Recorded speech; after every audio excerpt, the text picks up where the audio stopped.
Hi, everyone. I'm Aaron Larson, Executive Editor of Power Magazine, and I'm joined today by Sonal Patel, our Senior Editor, and Daryl Proctor, our other Senior Editor.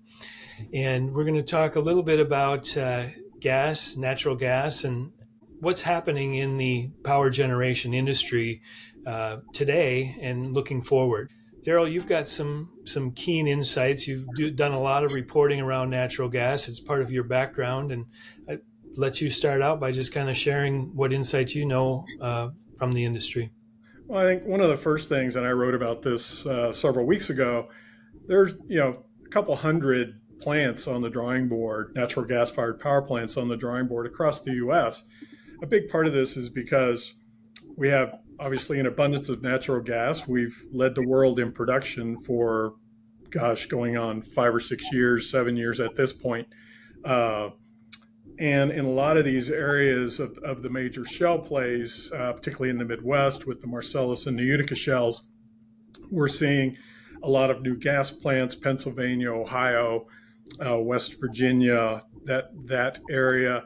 Florida is another area where there already are many natural gas-fired power plants, and we're probably going to see a lot more. The demand for power from data centers, and all of us have written extensively about the different fuel types that are going to support that, but we're seeing more and more that natural gas-fired power plants are in that space as well. And in fact, I will have an article upcoming on a power plant complex in Ohio, which they did an expansion, and specifically the expansion is to attract a data center operator to come in and utilize that campus and the power produced by that campus to power their data center operations. And again, Ohio is a hotbed. Virginia is a real hotbed for data center deployment, and I know Sonal has touched on that as well. So, that's one of the things to look at. And last but certainly not least, the new Energy Secretary, Chris Wright, he's an oil and gas executive. And there's, the Trump administration has already said we're going to promote fossil fuels. So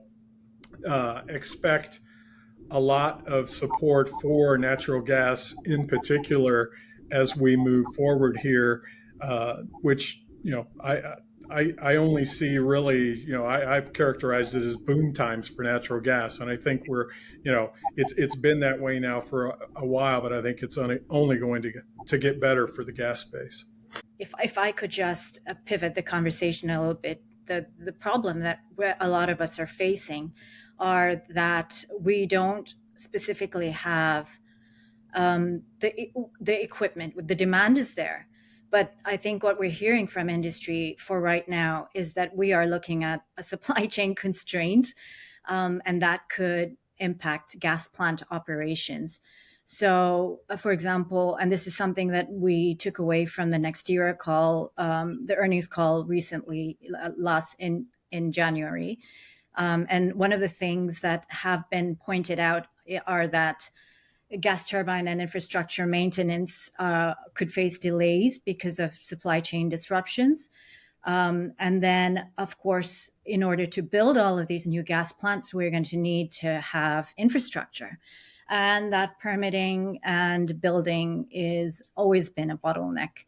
So it is kind of a very interesting scenario. We're going to have to see how everything is going and how it will actually affect the future of power generation planning.